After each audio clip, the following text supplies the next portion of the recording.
tentang zakat. Udah sih. Pak Ustadz, saya mau menanyakan, siapa saja orang yang berhak menerima zakat dan orang yang tidak berhak menerima zakat? Baik.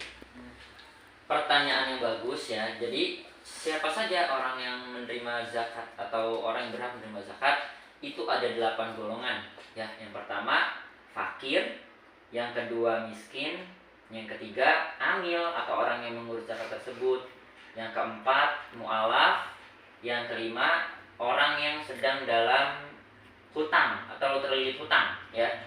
Yang keenam ada juga budak. Budak itu boleh menerima zakat ya. Kemudian yang ketujuh ada sabilillah atau orang yang berjuang di jalan Allah, dan yang kedelapan atau yang terakhir adalah ibnu sabil atau musafir. Kalau golongan yang tidak berhak menerima zakat diantaranya yang pertama adalah orang yang mampu. Dalam artian dia bukan bagian dari 8 golongan yang tadi Pak Ustadz sebutkan ya. Orang yang mampu tidak boleh menerima zakat. Tetapi orang yang berhak menerima zakat itu boleh menzakatkan kembali zakatnya. Seperti halnya sabilillah. Contohnya sabilillah misalnya guru ngaji. Ketika guru ngaji diberi zakat dari jalur sabilillah, maka guru ngaji tersebut boleh menzakatkan zakatnya kepada golongan yang lebih di bawahnya lagi, seperti fakir, miskin, atau amil dan yang lain sebagainya. Ya. Yang kedua, orang yang tidak berhak menerima zakat itu adalah keturunan dari Rasulullah SAW. Karena ada kisah mengenai Sayyidina Hasan yang memakan kurma hasil zakat dari umat. Kemudian kurma itu dibuang secara paksa. Ya, kenapa begitu? Karena Rasulullah mengajarkan bahwa keturunan Rasulullah tidak boleh memakan harta zakat. Mengapa begitu? Karena harta zakat itu adalah harta yang telah digunakan untuk mensucikan harta tersebut. Misalnya kita punya harta kita semua itu belum tentu semuanya suci. Ya, dalam arti bukan berarti suci terkena najis atau kotoran. Tetapi harta kita itu dalam artian belum semuanya suci itu dalam artian sah.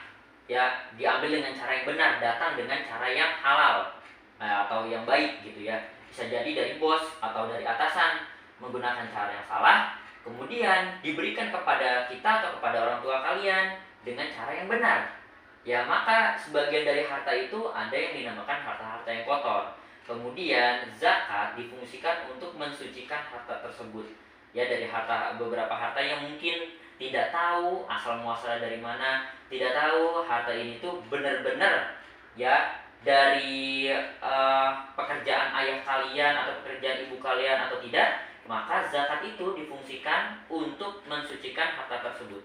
Kalau misalnya zakat itu mensucikan harta, berarti harta yang dizakatkan itu disebutnya harta yang kotor. Tapi bukan berarti 8 golongan tadi itu disebut sebagai misal orang yang rendah atau orang yang bagaimana gitulah dengan predikat yang negatif. Tidak ya. Hanya saja keturunan Rasulullah SAW itu adalah orang-orang yang terjaga atau orang-orang yang maksum, termasuk kepada harta zakat. Ya, seperti itu. Saya mau nanya, manfaat zakat bagi masyarakat dan diri sendiri itu apa? Oke. Manfaat zakat untuk masyarakat itu diantaranya ada 2 manfaat ya. Pertama manfaat di bidang ekonomi, yang kedua manfaat di bidang sosial. Kalau yang pertama manfaat di bidang ekonomi, zakat itu bisa membantu kemaslahatan atau kesejahteraan masyarakat.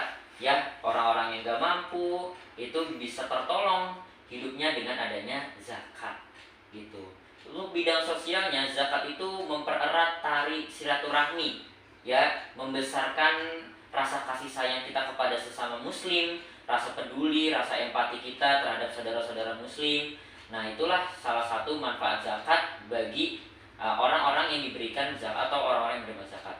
Kalau untuk diri sendiri, manfaat zakat itu bukan hanya untuk mensucikan harta benda, tetapi zakat juga akan menambahkan rizki daripada orang yang berzakat tersebut.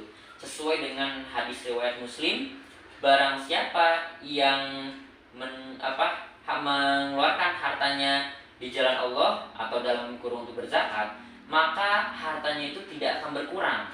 ya, atau barang siapa yang merendahkan dirinya karena Allah, maka sesungguhnya dirinya tidaklah rendah, melainkan derajatnya akan lebih tinggi, seperti itu.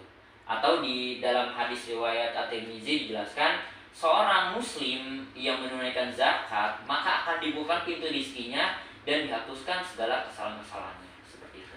Terima kasih Pak Ustadz atas jawaban-jawabannya. Kami dari kelompok 3 sekian, terima kasih. Wassalamualaikum warahmatullahi wabarakatuh. Waalaikumsalam warahmatullahi wabarakatuh.